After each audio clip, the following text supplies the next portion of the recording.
खमागणी दोस्तों, स्वागत है आप सभी का एक बार फिर से आपके अपने ऑनलाइन एजुकेशन प्लेटफॉर्म पर, जहां मैं और आप बात कर रहे थे वर्ब के कुछ नेचुरल, कुछ बेसिक या फिर यूं कहें तो कुछ व्यावहारिक ज्ञान के बारे में, जो किसी भी कॉम्पिटिटिव एग्जाम्स में डायरेक्टली तो उनसे क्वेश्चंस नहीं पूछे जाते, मगर वो पूरी जर्नी जो है, उस कॉन्सेप्ट की पूरी जर्नी जो है, वो इन व्यावहारिक ज्ञान के बिना, इन कुछ नेचुरल या कुछ बेसिक कॉन्सेप्ट के बिना जो है वो हमेशा अधूरी रहती है।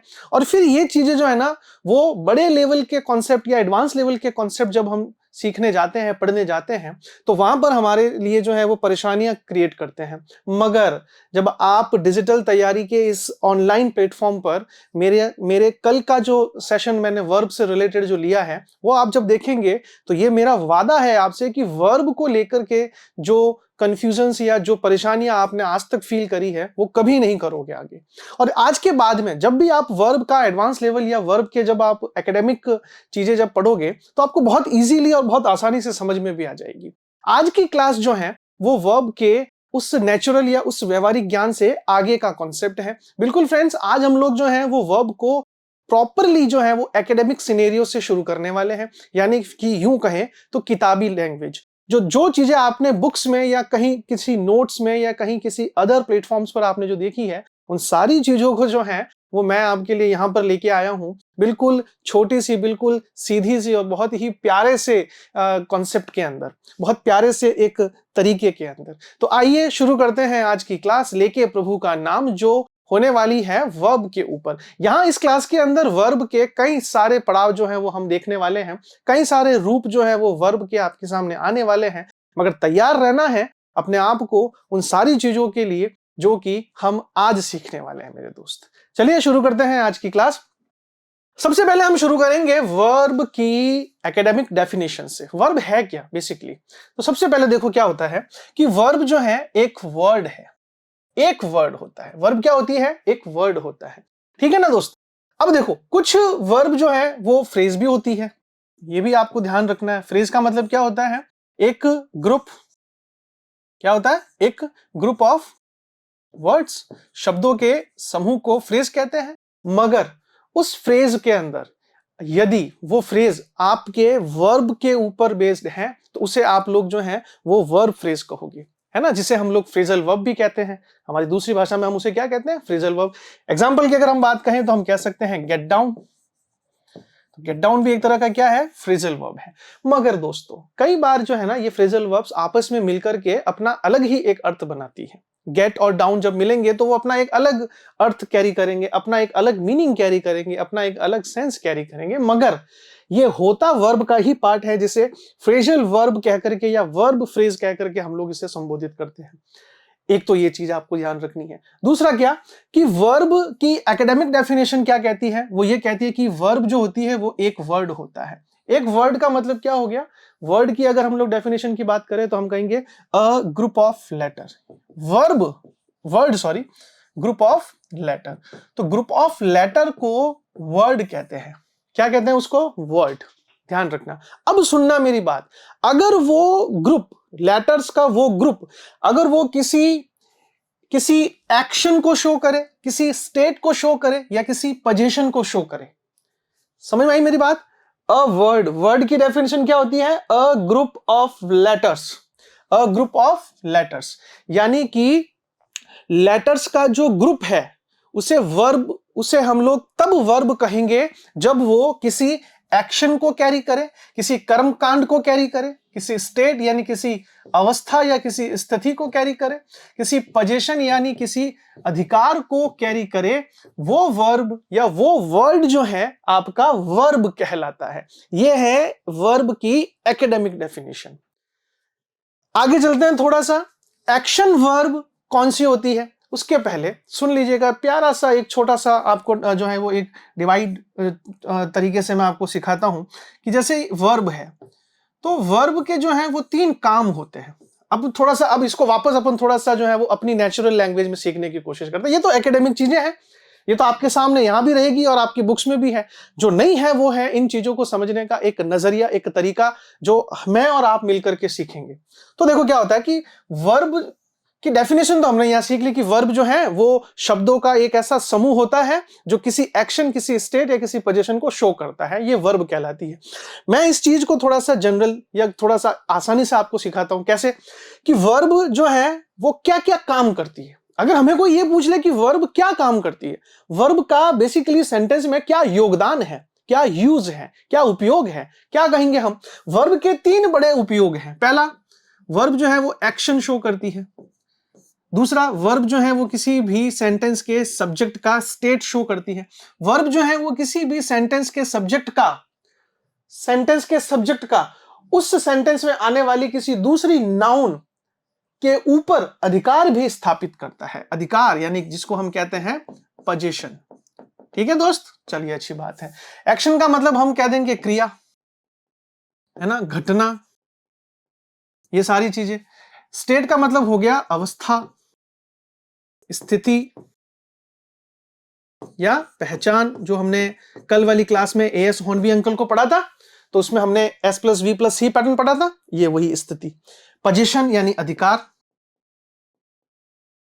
तो कुल मिलाकर के वर्ब किसी भी सेंटेंस में ये 3 काम करती है। या तो वो क्रिया, घटना, इंसिडेंट, एक्शन, कर्म कांड, इन चीजों को शो करेगी, जैसे खाना, पीना, रोना, नहाना, दौड़ना, हंसना, है ना। ये सारी क्या है, ये सारे जो है वो क्रिया है। लिखना, पढ़ना, ये सब भी है। बोलना, ये सब भी है ना। इवन कि हिलना, मैं जो अभी मुंह कर रहा हूं, ये भी एक तरह की क्रिया है ना।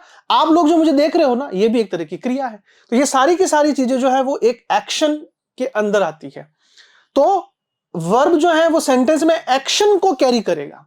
वर्ब सेंटेंस के उस कार्य को दिखाएगा, उस घटना को दिखाएगा, उस क्रिया को दिखाएगा, उस इंसिडेंट, उस एक्शन को दिखाएगा। वर्ब जो है वो किसी भी सेंटेंस में किसी भी सब्जेक्ट की अवस्था को दिखाएगा, मगर कब, एएस हॉर्नबी के पैटर्न नंबर 2 के बेस पर, एस प्लस वी प्लस सी। यानी कि उस सेंटेंस में कोई ना कोई एक ऐसा कॉम्प्लीमेंट आएगा जो सीधे तौर पर सब्जेक्ट से जुड़ा होगा, और जो वर्ब आएगी बीच वाली, वो वर्ब जो है वो स्टेट वर्ब कहलाएगी, जो सेंटेंस में किसी भी सब्जेक्ट की अवस्था, पहचान या स्थिति को कैरी करती है। उसी तरह से वर्ब जो है वो सेंटेंस में सब्जेक्ट का किसी दूसरी नाउन पर पोजीशन दिखाएगा, अधिकार दिखाएगा।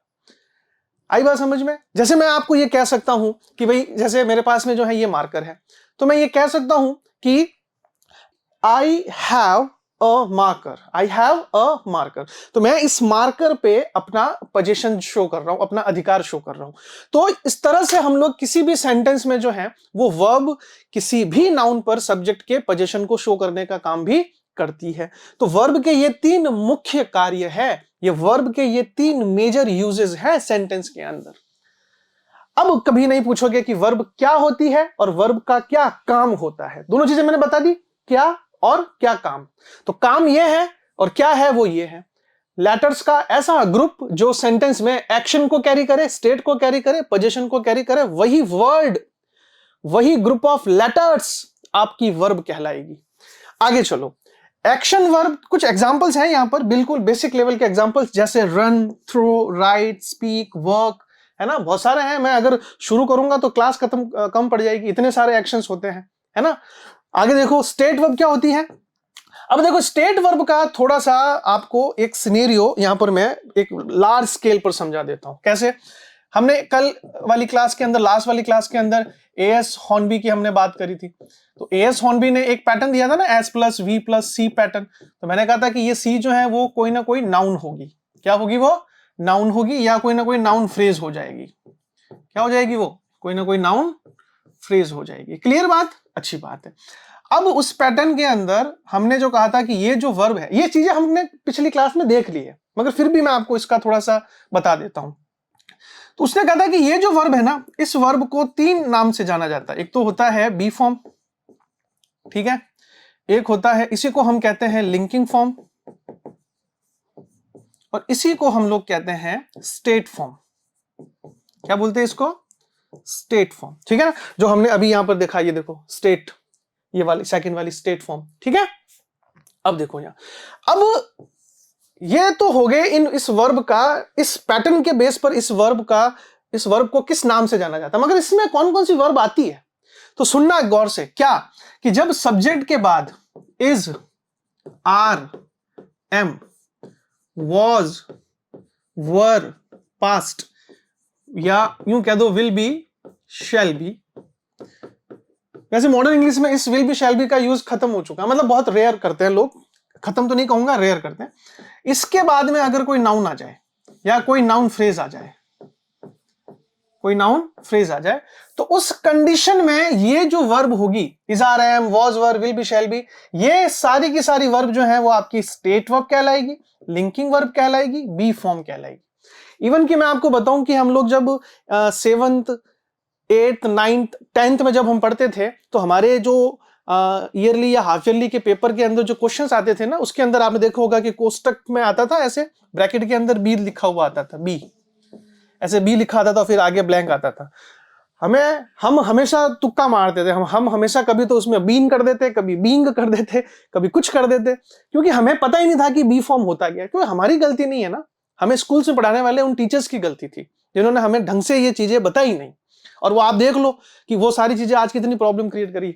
ये बी फॉर्म आपकी यही फॉर्म थी फ्रेंड्स, ये लिंकिंग फॉर्म, बी फॉर्म कह दो, स्टेट फॉर्म कह दो, ये वही है। ठीक है, अब देख लो कि ये आपके उस छोटी छोटी क्लासों से आपके साथ में जुड़ी हुई है, मगर अभी तक हम इसको जो है वो इस बड़े कॉन्सेप्ट पर, एक बड़े लेवल पर, जहां हम एसएससी के एग्जाम देने के लिए जा रहे हैं, उस लेवल पर हम इन चीजों को पढ़ रहे हैं।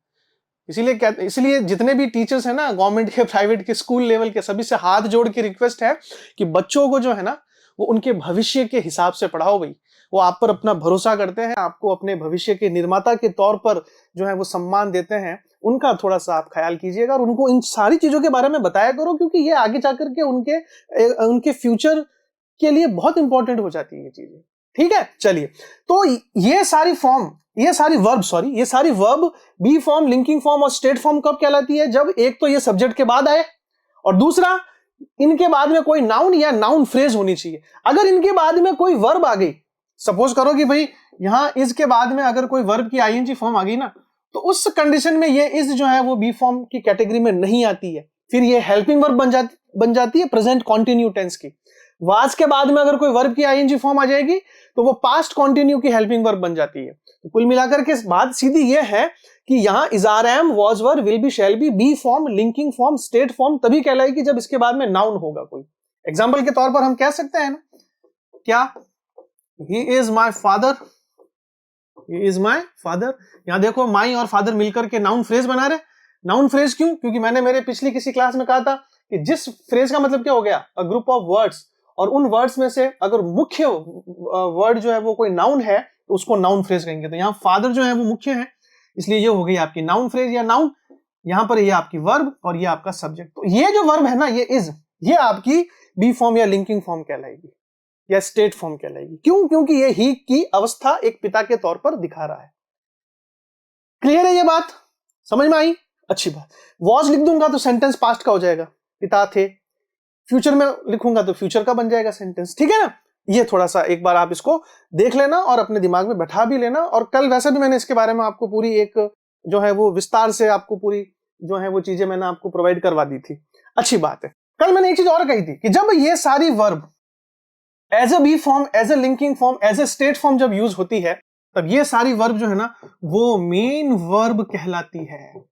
क्या कहोगे इनको? मेन वर्ब कहोगे तुम इनको। वहां ये हेल्पिंग वर्ब नहीं है, वहां हेल्पिंग वर्ब नहीं है मेरे प्यारे, ये वहां मेन वर्ब होगी। हेल्पिंग वर्ब तो कहां होगी? हेल्पिंग वर्ब तब होगी जब इसके बाद में कोई मुख्य क्रिया आएगी, कोई आईएनजी आएगा, कोई आईएनजी फॉर्म आएगी, तब is, are, am, was, were, will be, shall be जो है वो मेन वर्ब की कैटेगरी में आएगी मेरे दोस्त। और इनके बाद में अगर नाउन आती है ना तो ये खुद ही मेन वर्ब है, खुद ही मेन वर्ब है, ध्यान रखना। तो अब देखो यहां पर, तो ये सारी वो तो हो ही गई। इसके अलावा देखो, इसके अलावा, उनके अलावा, किसके अलावा? इनके अलावा, ये is, are, am, was, were, will be, shall be के अलावा कुछ ऐसी वर्ब भी होती है जो सेंटेंस में अपने यूज के बेस पर, उपयोग के आधार पर बी फॉर्म की कैटेगरी में आती है। बी फॉर्म की कैटेगरी कैसे? तो ये सारे वर्ब, कौन कौन सी verb? Believe, know, like, taste, agree, ये सारी बी फॉर्म कब बनेगी? कब बनेगी? जब ये बी फॉर्म की तरह रिएक्ट करेगी। मैं ये नहीं कह रहा कि ये हमेशा बी फॉर्म ही होती है। बिलीव का यूज कई बार विश्वास करने के तौर पर भी करते हैं, ध्यान रखना है ना। लाइक का यूज कई बार पसंद के तौर पर भी हम करते हैं। इसलिए मैं ये नहीं कह रहा हूं आपको कि ये जो वर्ब है, ये टेस्ट, लाइक, नो, बिलीव, ये हमेशा बी फॉर्म होती है सेंटेंस में। नहीं होती है बी फॉर्म, हमेशा नहीं होती है। ये कई जगह एक्शन वर्ब के तौर पर भी यूज होती है, मतलब मोस्टली तो एक्शन वर्ब के तौर पर ही यूज होती है, मगर कुछ एक सेंटेंस में ये बी फॉर्म के तौर पर भी रिएक्ट करती है। तो जब ये सारी वर्ब बी फॉर्म की तरह रिएक्ट करे ना मेरे भाई, तब आपको इन वर्ब को सेंटेंस में बी फॉर्म ही माननी है। यहां पर फिर वो मेन वर्ब नहीं है, सॉरी, वहां पर फिर वो एक्शन वर्ब की कैटेगरी में नहीं आएगी, क्योंकि वहां पर वो कोई एक्शन को कैरी नहीं करेगी। वहां पर वो किसी सब्जेक्ट के अवस्था को या पहचान को या स्टेट को कैरी करती हुई नजर आएगी। ठीक है ना, ध्यान रखना। कैसे? जैसे शी, जैसे हम कह सकते हैं कि इट लाइक इजी, हम लाइक से सेंटेंस बना सकते हैं ना। हम कह सकते हैं कि इट लाइक, या इट लाइक इजी। ठीक है, तो अब इजी क्या है? इट क्या है? इजी। तो लाइक क्या हो गया आपका? बी फॉर्म हो गया। इट लाइक कैसा है ना, इजी। तो यहां पर आप देखोगे तो ये इजी जो है वो इट से सीधा संपर्क में है, क्योंकि इट ही इजी है, इजी ही इट है। आसान वह है, वह आसान है। तो यहां इस सेंटेंस में लाइक जो होगा ना, वो बी फॉर्म है मेरे दोस्त, मेरे प्यारे। ये बी फॉर्म है और यही इस सेंटेंस की मेन वर्ब भी है। ये ध्यान रखना है, क्योंकि सेंटेंस कई बार आपको एग्जाम के अंदर कुछ इस तरह से भी पूछे जा सकते हैं बी फॉर्म के बेस पर। तो पता होना चाहिए कि यूज के बेस पर। और अगर मैं इस लाइक का यूज मेन वर्ब के तौर पर करूंगा तो मैं क्या कहूंगा? मैं कहूंगा आई लाइक्ड हिम। मैं उसे पसंद करता, आई लाइक्ड, मैं उसे पसंद करता था। ये देखो, ये भी वर्ब है, ये आपका सब्जेक्ट है, मगर ये हिम जो है ना, ये आपका ऑब्जेक्ट है, क्योंकि ये हुम का आंसर देगा। मैं पसंद करता था किसे? उसे। तो ये किसे का आंसर है? ये हुम का आंसर है। तो हुम का आंसर आपका ऑब्जेक्ट होता है। तो देखो, यहां हिम जो है वो ऑब्जेक्ट है, यहां इजी जो है वो कॉम्प्लीमेंट है। कितना फर्क है दोनों सेंटेंस में। तो यहां पर लाइक्ड जो है वो एक्शन वर्ब आएगी, एक्शन वर्ब के तौर पर आएगा, जो पसंद करने की एक क्रिया को जस्टिफाई करती हुई नजर आ रही है। यहां पर लाइक जो है वो प्रतीत होती हुई, आसान प्रतीत होती हुई, तो प्रतीत के तौर पर ये आपके शो हो रही है। तो ये चीजें ध्यान रखनी है मेरे दोस्त। कई दफा इस तरह की चीजें भी आपके एग्जाम के अंदर आपके सिर का दर्द बनती है। तो ये अब नहीं होना चाहिए। हो गया जितना हो गया, अब नहीं करेंगे हम अपना ये काम। तो ठीक है, ये वर्ब कई सेंटेंसेस के अंदर बी फॉर्म के तौर पर यूज होती है ना। अब कुछ देख लो पोजीशंस। तो अब देखते हैं कि पोजीशन वर्ब क्या होती है। मैंने अभी आपको आगे आगे बताया था कि कुछ वर्ब जो होती है वो एक्शन कैरी करती है, कुछ स्टेट कैरी करती है और कुछ पोजीशन कैरी करती है। यानी कि जब सेंटेंस में कोई भी सब्जेक्ट किसी भी नाउन पर अपना पोजीशन शो करता है तो उसको, उस वर्ब को पजेसिव वर्ब कहते हैं हम लोग। जो पोजीशन शो करेगी, क्या करेगी? वो पोजीशन शो करेगी। जैसे यहां पर पजेसिव वर्ब के लिए हम लोग हैज, हैव और हैड का यूज करते हैं। किसका? हैज, हैव, हैड का यूज। अब आपके दिमाग में जो चीजें आई है या जो चीज आ चुकी है वो मुझे पता है कि वो क्या आई है। आप कहोगे कि सर हमने टेंस पढ़े थे, उसमें ये तीनों वर्ब जो हैं वो पास, ये अपने परफेक्ट टेंस में आती है। Present perfect, past perfect, future perfect आती है। मैं मना नहीं कर रहा हूं, मैं मना नहीं कर रहा हूं, मगर वही कॉन्सेप्ट लगेगा जो उसमें लगा था। किसमें? पहले वाले में। और क्या लगा था पहले वाले में कॉन्सेप्ट अपना? कि जब is are am, was were, will be, shall be के बाद में वर्ब की आईएनजी फॉर्म आएगी, तब ये प्रेजेंट कंटिन्यू, पास्ट कंटिन्यू और फ्यूचर कंटिन्यू की हेल्पिंग वर्ब बनेगी।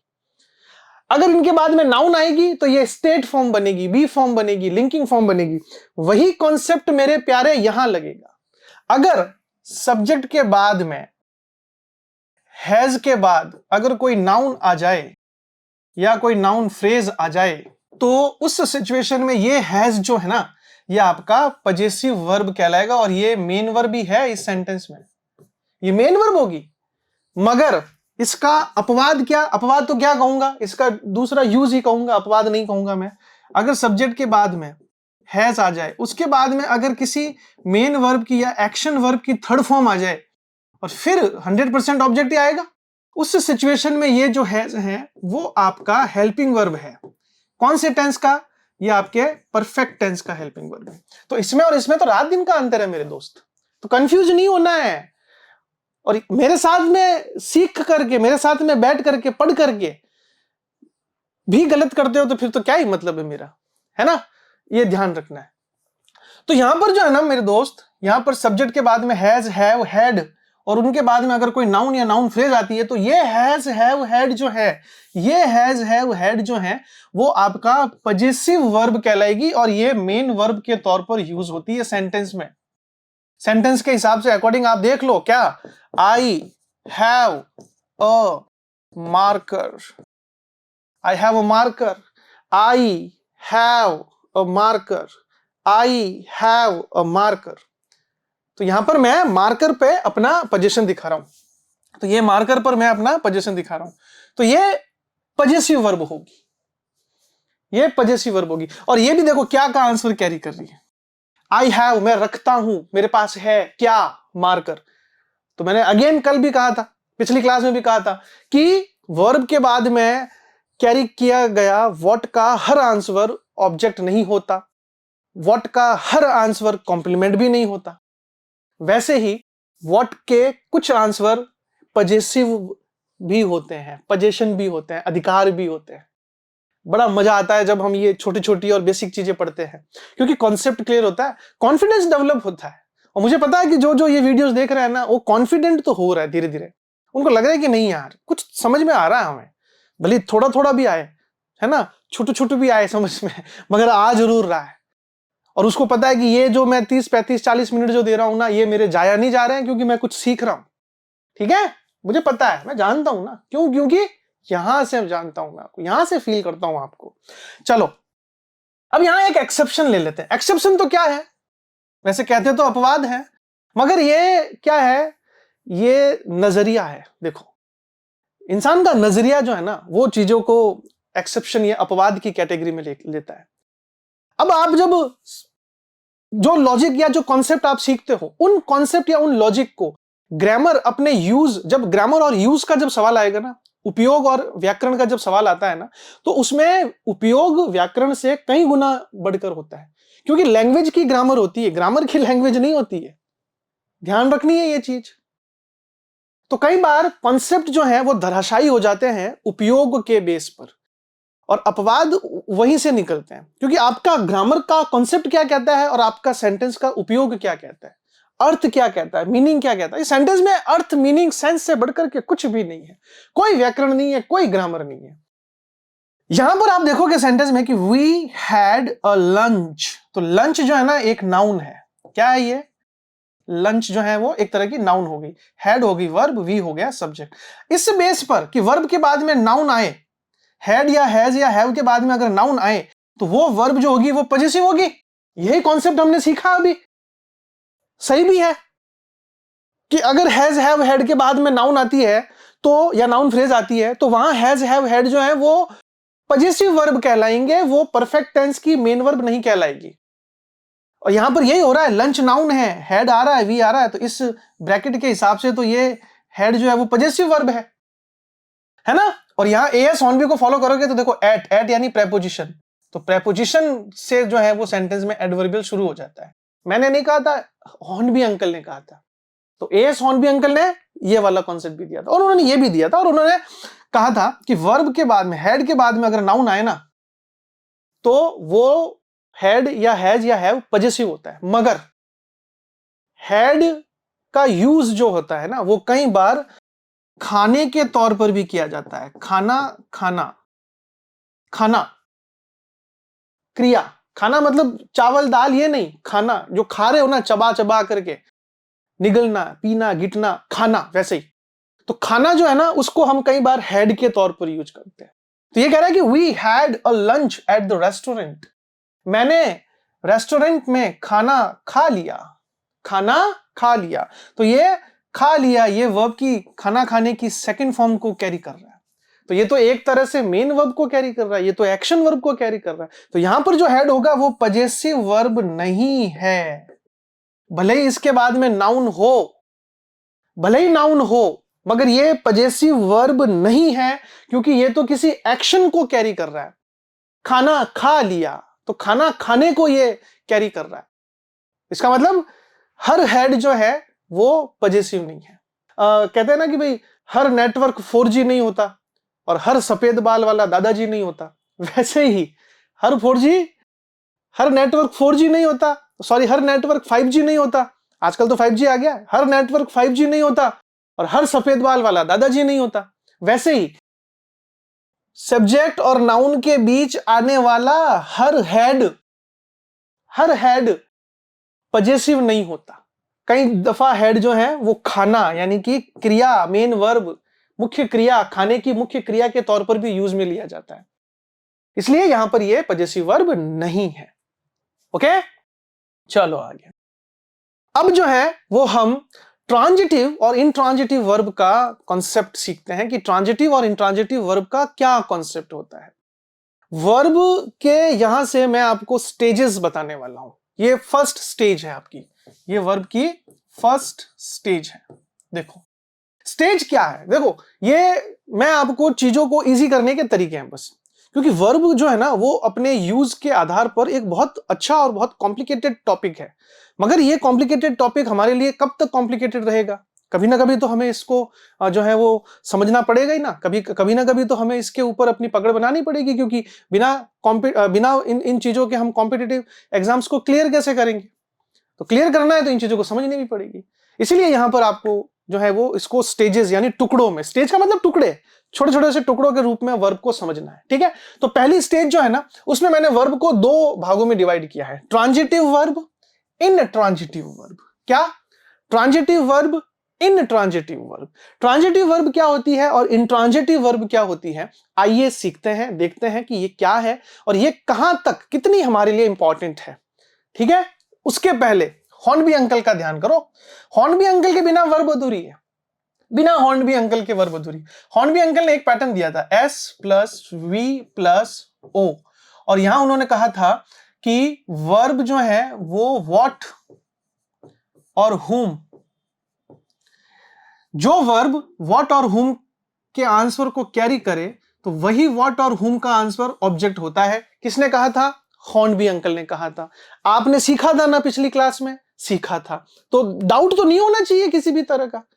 ये तो फिर वो वाली बात होगी कि आप बिल्कुल भी मुझे लेकर के बिल्कुल भी आप जो है वो सीरियस नहीं हो, होना पड़ेगा भाई, है ना। चलो आगे। तो हॉर्नबी अंकल ने कहा था कि S plus V plus O pattern दिया और उन्होंने कहा था कि वर्ब, वो वर्ब जो अपने बाद व्हाट और whom के आंसर को कैरी करे और व्हाट और whom का वही आंसर आपका ऑब्जेक्ट होगा। ठीक है, अब हॉर्नबी अंकल ने जो नहीं कहा वो मैं आपको समझा देता हूं। तो समझना क्या है कि जो वर्ब व्हाट और whom के आंसर को आगे कैरी करके ऑब्जेक्ट निकाले, ऑब्जेक्ट को पैदा करे, वो वर्ब जो है वो होगी ट्रांजिटिव वर्ब। उस वर्ब को ग्रामर में किस नाम से जानोगे? ट्रांजिटिव वर्ब के नाम से जानोगे मेरे दोस्त। और जो वर्ब अपने बाद में ऑब्जेक्ट कैरी नहीं करे, और कौन सी वर्ब ऑब्जेक्ट कैरी नहीं करेगी भाई, बताना देखे कौन सी वर्ब ऑब्जेक्ट कैरी नहीं करेगी? जो वेयर का आंसर दे, जो व्हेन का आंसर दे, जो वाई का आंसर दे, जो हाउ मैनी हाउ मच का आंसर देगी, यानी व्हाट और whom को छोड़ करके बाकी जितने भी आंसर देगी ना, वो वर्ब अपने बाद में ऑब्जेक्ट कैरी कर ही नहीं सकती, कर ही नहीं सकती। तो जो वर्ब अपने बाद में व्हाट और whom के आंसर को कैरी ना करे, जो वर्ब अपने बाद में ऑब्जेक्ट प्रोड्यूस ना करे, वो वर्ब, इधर देख लो, जो वर्ब अपने बाद में ऑब्जेक्ट को कैरी ना करे, वो वर्ब जो है वो इनट्रांजिटिव वर्ब कहलाती है। तो अब मैं अपना काम शुरू करता हूं। तो ट्रांजिटिव वर्ब वो वर्ब जो अपने बाद में ऑब्जेक्ट कैरी करे, ऑब्जेक्ट को पैदा करे, है ना। यानी कि हम कह सकते हैं कि ट्रांजिटिव वर्ब एक तरह की ऑब्जेक्ट की मम्मी होती है, मां होती है, वो जो ऑब्जेक्ट को जन्म देती है। ठीक है, और इनट्रांजिटिव वर्ब जो है वो अपने बाद में ऑब्जेक्ट को कैरी नहीं करेगी। अब सवाल है ये कि सर कौन कौन सी वर्ब ट्रांजिटिव है, कौन कौन सी वर्ब इंट्रांजिटिव है? क्या कोई लिस्ट है? क्या कोई फिक्स है? क्या हमें कहीं से याद करना है? नहीं, कोई वर्ब ट्रांजिटिव है या इंट्रांजिटिव है ये फिक्स नहीं है।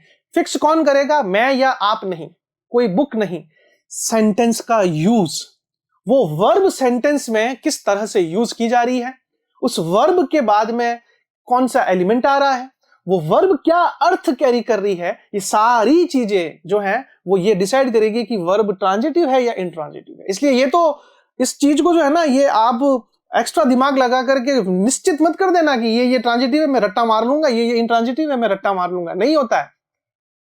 आगे देखोगे कई वर्ब जो है वो ट्रांजिटिव होकर के भी इंट्रांजिटिव के तौर पर यूज कर रही है। कैसे? कि भाई जब वर्ब के बाद में ऑब्जेक्ट देगा ही नहीं, वो आप ऑब्जेक्ट लिखोगे ही नहीं, सेंटेंस में ऑब्जेक्ट आएगा ही नहीं, तो वर्ब ट्रांजिटिव हो ही नहीं सकती। जब उसने ऑब्जेक्ट पैदा ही नहीं किया तो वो ऑब्जेक्ट की मम्मी कैसे बनेगी भाई? मम्मी तो तभी बनेगी ना जब ऑब्जेक्ट पैदा होगा। सीधी सी बात है। शादी करने के बाद में हर महिला कोई मां थोड़ी बन जाती, मां तो तब बनेगी जब वो किसी बेटा या बेटी को जन्म देगी, है ना। तो जरूरी नहीं होता है कि हर वर्ब ट्रांजिटिव हो या हर वर्ब जो है वो इंट्रांजिटिव हो, वो यूज होता है, वो उसकी महत्वता होती है, ठीक है ना, ध्यान रखना ये बात। चलो देखते हैं कुछ एकेडमिक चीजें। क्या कि transitive verb, this verb always takes an object, वही बात है जो मैंने समझा दी यहां पर, कोई निराली बात नहीं समझा रहा है ये। और ये कह रहा है कि जो वर्ब या verb doesn't take an object, जो वर्ब ऑब्जेक्ट कैरी ना करे वो इंट्रांजिटिव वर्ब, जो वर्ब ऑब्जेक्ट कैरी करे, शो करे, वो ट्रांजिटिव वर्ब। एग्जांपल देख लो, he ate the biscuits, he subject, ate verb, the biscuit, उसने खाए। क्या, देखो ये क्या का आंसर कैरी कर रहा है, तो क्या का आंसर क्या हो जाएगा आपका? ऑब्जेक्ट हो जाएगा ना। तो ये ऑब्जेक्ट कैरी कर रही है, मतलब इसका मतलब यहां पर एट जो है, ये एट यहां पर ट्रांजिटिव वर्ब है। कौन सी वर्ब होगी? ट्रांजिटिव वर्ब होगी। आगे देखो, आई सब्जेक्ट, रॉट लिखना, एन एप्लीकेशन, मैंने लिखी क्या एप्लीकेशन, तो ये देखो ये भी आपका ऑब्जेक्ट है, क्योंकि ये भी क्या के आंसर को कैरी कर रहा है। तो जो क्या के या हुम का आंसर को कैरी करेगा वही आंसर तो ऑब्जेक्ट होता है। ये कह रहा है कि मैंने लिखा, क्या लिखा? एप्लीकेशन लिखा, तो एप्लीकेशन हो गया आपका ऑब्जेक्ट। यानी कि रॉट जो है वो इस सेंटेंस में, देखो यूज, उपयोग तय करेगा, हम तय नहीं करेंगे। तो रॉट इस सेंटेंस में, पर्टिकुलर इस सेंटेंस में रॉट जो है वो ट्रांजिटिव वर्ब है, क्योंकि ऑब्जेक्ट कैरी कर रही है। The soldiers killed verb, the enemy, soldiers ने मार दिया, है ना। किसे मार दिया भाई? किसे? ये देखो हुम का आंसर कैरी कर रहा है, किससे? किसे? तो द एनिमी। तो द एनिमी हो गया हुम का आंसर, और हुम का आंसर ही तो ऑब्जेक्ट होता है, इसका मतलब ये आपका ऑब्जेक्ट है। तो जब ऑब्जेक्ट निकल गया तो किल्ड क्या हो जाएगी? इस पर्टिकुलर सेंटेंस में किल्ड हो जाएगी ट्रांजिटिव वर्ब। बस, ये मैं बार बार पर्टिकुलर पर्टिकुलर पर्टिकुलर सेंटेंस क्यों बोल रहा हूं? क्योंकि मैंने क्या कहा था, उपयोग तय करेगा कि ट्रांजिटिव है या इंट्रांजिटिव है, हम नहीं करेंगे, या उसकी वर्ब की मेकिंग नहीं करेगी, यूज करेगा तय। आगे देखो, शी लाफ्ड, शी लाफ्ड, आगे कुछ भी नहीं है, नील बटा नील, अणमण कुछ नहीं। तो वर्ब के बाद में जब अणमण कुछ नहीं है, वर्ब के बाद में कोई एलिमेंट है ही नहीं, सेंटेंस लाफ्ड पे खत्म हो गया। अब आपके दिमाग में एक चीज और आई होगी कि सर ये लाफ्ड के ऊपर सेंटेंस खत्म हो गया, इसमें ना तो ऑब्जेक्ट है ना एडवर्बियल है, तो सेंटेंस अधूरा है क्या? ये सेंटेंस अपना पूरा अर्थ नहीं दे रहा, गलत है। ये कॉन्सेप्ट तुम्हारा ये जो कॉन्सेप्ट है ना, ये गलत है। एएस हॉर्नबी ने अपने पैटर्न के अंदर हमें एक चीज और भी सिखाई थी, क्या? सॉरी, एम स्वान ने हमें ये सिखाया था, ये भी एक बहुत अच्छे ग्रामेटियन हुए हैं, स्वान ने कहा था कि सेंटेंस में सब्जेक्ट और वर्ब, यानी सेंटेंस में जब वर्ब होती है ना तो सेंटेंस कंप्लीट हो जाता है। एएस हॉर्नबी ने अपने सबसे पहले पैटर्न में भी तो ये सिखाया ना, एस प्लस वी। तो जिस सेंटेंस में सब्जेक्ट के साथ में वर्ब होती है ना, वो सब्जेक्ट पूर्ण माना जाता है, वो कंप्लीट सेंटेंस माना जाता है स्वान और हॉर्नबी के अकॉर्डिंग। तो इसका मतलब यह है कि इसमें सब्जेक्ट भी है और लाफ्ड वर्ब भी है, तो ये अधूरा सेंटेंस हो ही नहीं सकता भाई, ये ग्रामर के बेस पर अधूरा हो ही नहीं सकता, ये पूरा है, पूर्ण है। ये इसमें एलिमेंट नहीं है, आगे कोई एलिमेंट नहीं है ना, ये हम मानते हैं। तो एलिमेंट नहीं है तो फिर ये वर्ब आपकी इंट्रांजिटिव हुई, क्योंकि ये आगे ऑब्जेक्ट ही कैरी नहीं कर रही है, ऑब्जेक्ट कैरी नहीं कर रही है। तो वो अब ये आगे एडवर्ब कैरी करे या ऑब्जेक्ट कैरी करे, वो तो बाद की बात है, वो तो यहां तो ये वैसे भी कुछ नहीं कर रही है, मगर डेफिनेशन के हिसाब से तो हमें ये याद रखना है कि ऑब्जेक्ट कैरी नहीं कर रही है ना, नहीं कर रही है तो फिर इंट्रांजिटिव हो गई है तो ऑटोमेटिकली। मोहन शाउटेड, मोहन ने चिल्लाया। अब किस पे चिल्लाया, कहां चिल्लाया, कब चिल्लाया, कुछ भी नहीं दे रखा है, यहां पर भी अनमना कुछ नहीं, तो शाउटेड यहां पर भी क्या हो गया? इंट्रांजिटिव हो गया। अब आप कहेंगे कि सर यहां पर हम ये कॉन्सेप्ट समझ ले क्या? समझ तो कुछ भी सकते हैं। आप कहोगे सर हम ये समझ ले क्या यहां पर कि सब्जेक्ट और वर्ब यानी वर्ब के बाद में कुछ नहीं आया तो वो वर्ब इंट्रांजिटिव है, नहीं समझनी है। जरूरी नहीं है कि वर्ब के बाद में कुछ नहीं आ रहा है तो वही कॉन्सेप्ट। हाँ, ये जरूर है कि वर्ब के बाद में अगर कुछ नहीं आ रहा है ना तो वो वर्ब तो 100% उस सेंटेंस में इंट्रांजिटिव ही है। ये समझ सकते हो कि जिस वर्ब के बाद में सेंटेंस खत्म हो गया यानी यहां फुल स्टॉप लग गया और वर्ब के आगे कुछ नहीं दे रखा है तो वो सेंटेंस तो 101% इंट्रांजिटिव ही होगी, वो ट्रांजिटिव हो ही नहीं सकती। मगर कई जगह आगे आप देखोगे ऑब्जेक्ट तो नहीं होगा मगर उसमें एडवर्बियल जरूर आएंगे, एडवर्बियल आएंगे जरूर। तो वहां पर ध्यान रखना है कि ऑब्जेक्ट नहीं कैरी हो रहा है तो वो इंट्रांजिटिव ही होगी। ठीक है, चलो, मुझे पता है ना दिमाग में क्या क्या सवाल उठते हैं, सारे जवाब दूंगा मैं, बिना पूछे ही दे दूंगा।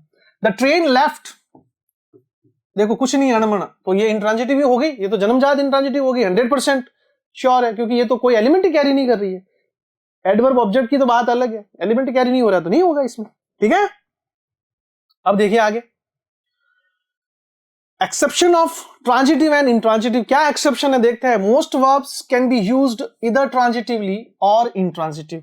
वही वाली बात है जो मैंने आपको कह दी कि वर्ब जो है ना वो वर्ब डिसाइड नहीं करती है कि वो ट्रांजिटिव यूज हो रही है या इंट्रांजिटिव यूज हो रही है। आई बात समझ में? कैसे, इसको एक एग्जांपल देखो। मैंने कह दिया आई प्ले फुटबॉल, ठीक है, थोड़ा बड़ा लिख दिया, आगे जगह नहीं मिल रही है, चलो वापस करते हैं।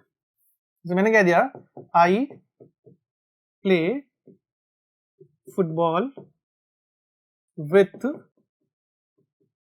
राहुल, ठीक है, अच्छी बात है।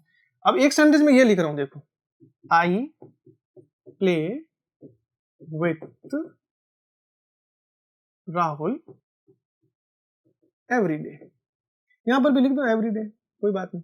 अब देखना दोनों सेंटेंस में अंतर क्या, यहां पर भी प्ले, यहां पर भी प्ले, अच्छी बात है। ये एस ये वी, ये एस ये वी। अब देखो मैं खेलता हूं क्या, ये क्या के आंसर को कैरी कर रहा है क्योंकि व्हाट का आंसर ही ऑब्जेक्ट होता है तो ये ऑब्जेक्ट हो गया फुटबॉल ऑब्जेक्ट। इसके आगे विथ आ रहा है, देखो विथ। तो एएस हॉर्नबी ने कहा था कि जहां से सेंटेंस में प्रेपोजिशन शुरू होता है ना सेंटेंस वहीं खत्म हो जाता है और उसके आगे का जितना भी लंबा चौड़ा भाग है ना वो पूरा का पूरा एडवर्बियल की कैटेगरी में चला जाता है। ये हॉर्नबी ने हमें कहा था, ठीक है। मगर क्योंकि एडवर्बियल के पहले ऑब्जेक्ट जरूर निकल गया है हमारे सेंटेंस में, तो ऑब्जेक्ट जब निकल गया है ना सेंटेंस में तो ये प्ले जो है ये आपकी होगी ट्रांजिटिव वर्ब। कौन सी वर्ब है ये? ट्रांजिटिव वर्ब है क्योंकि वो ऑब्जेक्ट पैदा कर रही है, ऑब्जेक्ट की मम्मी है, ये मम्मी है तो ट्रांजिटिव वर्ब है ये। मगर यहां देखो आई प्ले, मैं खेलता हूं, क्या नहीं है, किसके साथ नहीं है, किसके साथ है, ये देखो विथ राहुल, किसके साथ है, किसे नहीं है, किसके साथ और किसे में फर्क है भाई, क्या, किसे और किसके साथ में बहुत फर्क है। और क्योंकि देखो यहां पर प्रेपोजिशन आ गई तो ये हमें, अगर हम अर्थ में नहीं जाए ना और सिर्फ एएस हॉर्नबी को फॉलो कर देना तो हमें समझ में आ जाएगा कि विथ यानी कि प्रेपोजिशन, और प्रेपोजिशन के शुरू होते ही सेंटेंस खत्म, आगे वाला तो पूरा पार्ट वैसे ही एडवर्बियल है। और एएस हॉर्नबी ने तो कहा था कि एडवर्बियल को तो मैं सेंटेंस का हिस्सा मानता ही नहीं हूं क्योंकि वो तो एक्स्ट्रा इंफॉर्मेशन कैरी करता है, वो सेंटेंस की मुख्य इंफॉर्मेशन कैरी नहीं करता, वो तो अदर इंफॉर्मेशन या अदर एलिमेंट कैरी करता है एडवर्बियल तो, ठीक है। इसका मतलब यहां पर प्ले जो है ना उसके बाद में क्या या हुम का, व्हाट या हुम का आंसर नहीं आ रहा, देखो यहां पर नहीं आ रहा है, नहीं आ रहा, मतलब यहां इस पर्टिकुलर सेंटेंस में प्ले जो है वो इन ट्रांजिटिव वर्ब की कैटेगरी में आएगी मेरे प्यारे दोस्त। अब देखा यहां पर भी प्ले, यहां पर भी प्ले। अब सेंटेंस तय कर रहा है, उपयोग तय कर रहा है, सेंस तय कर रहा है, यूज तय कर रहा है कि किस सेंटेंस की प्ले ट्रांजिटिव है और किस सेंटेंस की प्ले जो है वो इंट्रांजिटिव है। तो ये निर्णय प्ले नहीं ले रहा है, ये निर्णय हम या तुम नहीं ले रहे हो, ये निर्णय ले रहा है सेंटेंस। तो ये यही तो कह रहा है कि आप किसी भी वर्ब को ट्रांजिटिव और इंट्रांजिटिव कैसे भी यूज कर सकते हो, उपयोग तय करेगा, उपयोग उस तरह से होना चाहिए।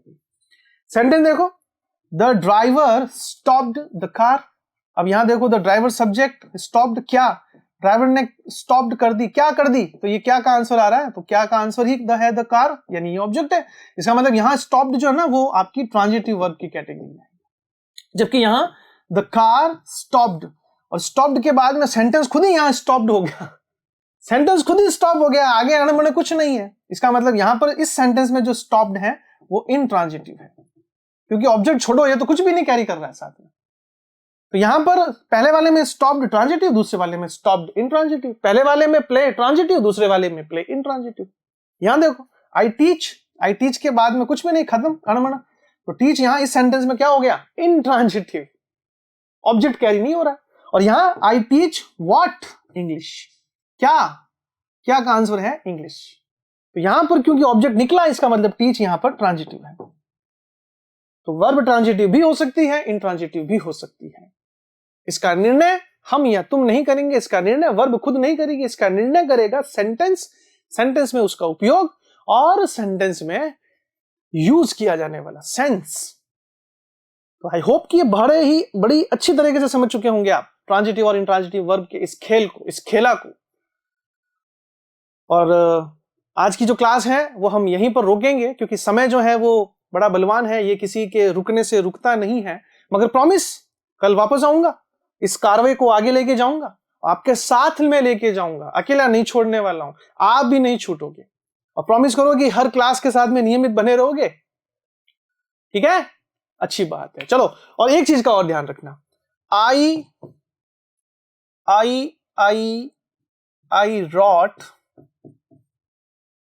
wrote for her, इस सेंटेंस के अंदर wrote जो है वो ट्रांजिटिव वर्ब है या इंट्रांजिटिव वर्ब है? बहुत छोटा, बहुत अच्छा, बहुत प्यारा सा क्वेश्चन पूछा, बहुत बेसिक लेवल का। आई wrote for her, मैंने उसके लिए लिखा। क्या लिखा? कुछ भी लिख सकता है ना? हाँ, कुछ भी लिख सकता है, लव लेटर लिख सकता है। आई wrote for her, है ना? तो उसने, वो कह रहा है कि मैंने उसके लिए लिखा। तो इसमें रॉड जो है ना, इस सेंटेंस में, इस पर्टिकुलर सेंटेंस में रॉड जो है वो ट्रांजिटिव वर्ब है या इंट्रांजिटिव वर्ब है, ये आप बताओगे मुझे कमेंट बॉक्स में। तो मैं ये क्लास खत्म होते ही कमेंट बॉक्स लेकर के बैठने वाला हूं और देखता हूं कि कितने जने मुझे इसका आंसर देते हैं। तो देना है, सटीक देना है, कॉन्सेप्ट को देखते हुए देना है, ठीक है ना? इसी के साथ आपसे विदा लेते हैं, प्रॉमिस करते हैं कि बहुत जल्द मिलेंगे, कल ही मिलेंगे, बहुत जल्द। तो कहां जाना है हमें आपको छोड़ करके, आपके बिना तो हम वैसे ही अधूरे हैं। तब तक के लिए जय हिंद, जय भारत, जय जय राजस्थान।